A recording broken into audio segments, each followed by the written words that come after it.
గౌరవ సభ్యులు కోన రవికుమార్ గారు.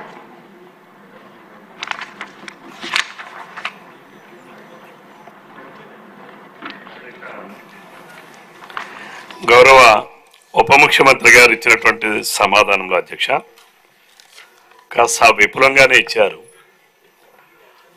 కానీ ఇచ్చినటువంటి డేటాలో ఏదైతే అధికారులు రూపొందించినటువంటి సభకు సమర్పించిన దాంట్లో కొన్ని వ్యత్యాసాలు ఉన్నాయి అధ్యక్ష. 14వ ఆర్థిక సంఘం 15వ ఆర్థిక సంఘం ఈ రాష్ట్రానికి వచ్చినటువంటి నిధుల్లో నేను స్ట్రైట్గా తమ ద్వారా గౌరవ ఉప ముఖ్యమంత్రి గారికి వారి దృష్టికి తీసుకొస్తున్నాను అధ్యక్ష. 2019-20లో 2336 కోట్లు అని చెప్పారు అధ్యక్ష. 15వ ఆర్థిక సంఘం 2020-21 1837, 21-22 1338, 20-22-23 1378, 23-24 1390. గౌరవ ముఖ్యమంత్రి గారు ఈ సభకు తెలియజేయాల్సింది ఏంటంటే 15th ఫైనాన్స్ కమిషన్ గ్రాంట్ కానీ 14th ఫైనాన్స్ కమిషన్ గ్రాంట్ కానీ purely based on population ratio అండి. SC, ST, BC and other population variation లేనప్పుడు గ్రాంట్స్ ఎవ్రీ ఇయర్ ఎందుకు తగ్గుతా వచ్చింది? What is the reason? 15వ ఆర్థిక సంఘం నిధులైనా 14వ ఆర్థిక సంఘం నిధులైనా almost it's also per capita calculation మీద రిలీజ్ అవుతుంది. కామన్ గా ఉండాల్సినటువంటి షేర్ ని ఎందుకు తగ్గుతా వచ్చింది? ఇది వివరించాల్సినటువంటి వివరణ ఇవ్వాలని చెప్పి నేను కోరుతా ఉన్నాను అధ్యక్ష.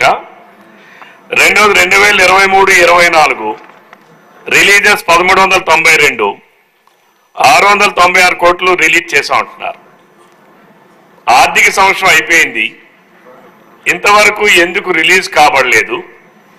ఆ నిధులు కేంద్ర ప్రభుత్వం విడుదల చేసిన తర్వాత ఎందుకు గ్రామ పంచాయతీలకు విడుదల కాబడలేదు? ఇంకోటి కూడా ఉంది అధ్యక్ష. గ్రామ పంచాయతీలు అంటే 73 రాజ్యాంగ సవరణ ప్రకారం ఇవన్నీ కూడా లోకల్ సెల్ఫ్ గవర్నమెంట్స్. రాష్ట్రానికి ప్రజలు ఎన్నుకున్నటువంటి ప్రభుత్వం ఎంత ముఖ్యమో గ్రామ పంచాయతీలకు, గ్రామ ప్రజల తాలూకా నిర్వహణకు గ్రామ పంచాయతీలు కూడా లోకల్ సెల్ఫ్ హెల్ప్ గవర్నమెంట్స్ అధ్యక్ష. వాటికి అనేక రకాలైనటువంటి నిధులు రావాలి అధ్యక్ష. గత 5 సంవత్సరాలు ఏదైతే వైఎస్ఆర్సీపీ ప్రభుత్వం అధికారంలో ఉన్నటువంటి రోజుల్లో కూడా ఇప్పటికీ కూడా ఇవ్వనటువంటిది తలసరి ఆదాయం, పెర్ క్యాపిటల్ గ్రాంట్.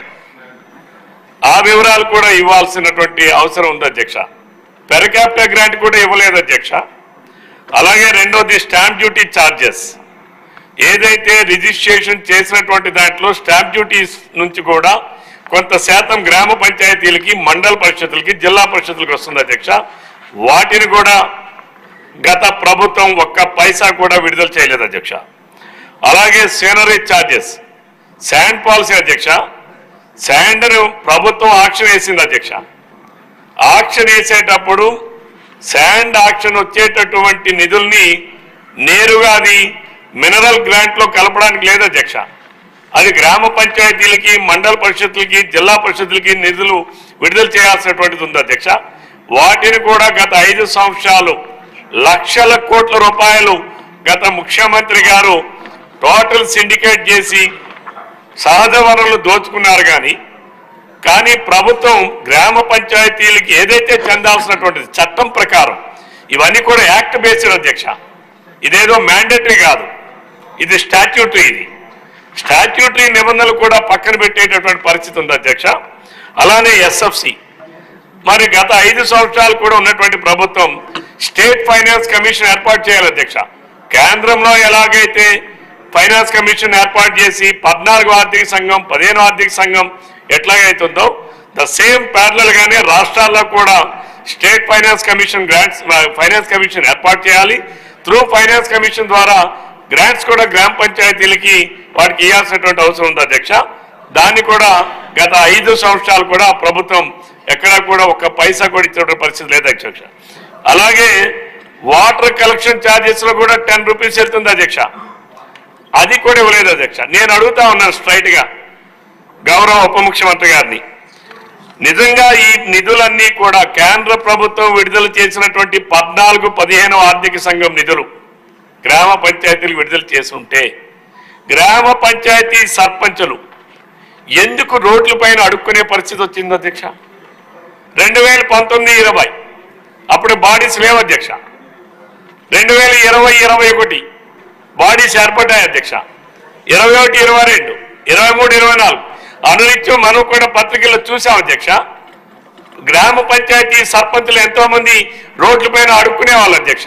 మా గ్రామంలో మేము పారిశుద్ధ్యం చేయించాలి, బ్లీచింగ్ కొనుక్కోవాలి, చేయడానికి కూడా నిర్వహణ చేయడానికి కూడా మా దగ్గర డబ్బులు లేవు, మీరు దయచేసి మాకు ఇవ్వండి అని చెప్పేసి అని మరి ఎందుకు అడుగుతున్నారు అధ్యక్ష? అలానే దీనికి వివరణ ఇవ్వాలి అధ్యక్ష. ఈ డబ్బులు మీరు రిలీజ్ చేసా ఉన్నారు, ఎవరికి రిలీజ్ చేశారు? గ్రామ పంచాయతీలకి ఏ ఒక్క గ్రామ పంచాయతీ ఖాతాకైనా మీరు విడుదల చేశారా? మీరు కేవలం సభకి మన అధికార యంత్రాంగం తప్పుడు సమాచారం ఇస్తే ఏమని చెప్తారు అధ్యక్ష? దీని ద్వారా ప్రజలకి ఈరోజు గ్రామాల్లో ఉన్నటువంటి 3,54,00,000 మంది జీవన ప్రమాణాలు మెరుగుపరిచేటటువంటి బాధ్యత ఉన్నటువంటి లోకల్ సెల్ఫ్ హెల్ప్ గవర్నమెంట్స్ అధ్యక్ష. మీరు నిధులు విడుదల చేశారని ఏ ఒక్క గ్రామ పంచాయతీ నుంచి అయినా మీరు ఎక్కడైనా అకౌంట్ చూపించండి, ఏ అకౌంట్ విడుదల చేశారో చూపించమనండి. కాబట్టి దయచేసి దీనిపైన పూర్తి వివరణ ఇవ్వాలి అధ్యక్ష. ఏదైతే నాకున్నటువంటి సమాచారం, ఆ రోజు ఉన్నటువంటి ప్రభుత్వం కేవలం ఇక్కడ నుంచే ప్రభుత్వం నుంచే ఎలక్ట్రికల్ ఛార్జెస్ కట్టామని చెప్పి ఆ రోజు పత్రికల్లో చూసాం అధ్యక్ష. నిధులైతే విడుదల కాలేదు అధ్యక్ష. దయచేసి మీరు క్లియర్గా ఉప ముఖ్యమంత్రి గారు వారి అధికారులు ఇచ్చినటువంటి సమాచారాన్ని కూడా క్రోడీకరించి తప్పనిసరిగా అసలు ఎక్కడికి విడుదల చేశారు, విడుదల చేస్తే గ్రామ పంచాయతీ సర్పంచులు ధర్నాలు ఎందుకు చేస్తారు, ఎందుకు అసెంబ్లీ ముట్టడిలు చేశారు, వీటన్నిటికీ కూడా మరి గౌరవ ముఖ్యమంత్రి గారు సమాధానం ఇవ్వాలని చెప్పి మీ ద్వారా నేను కోరుతున్నాను అధ్యక్ష. ఓకే.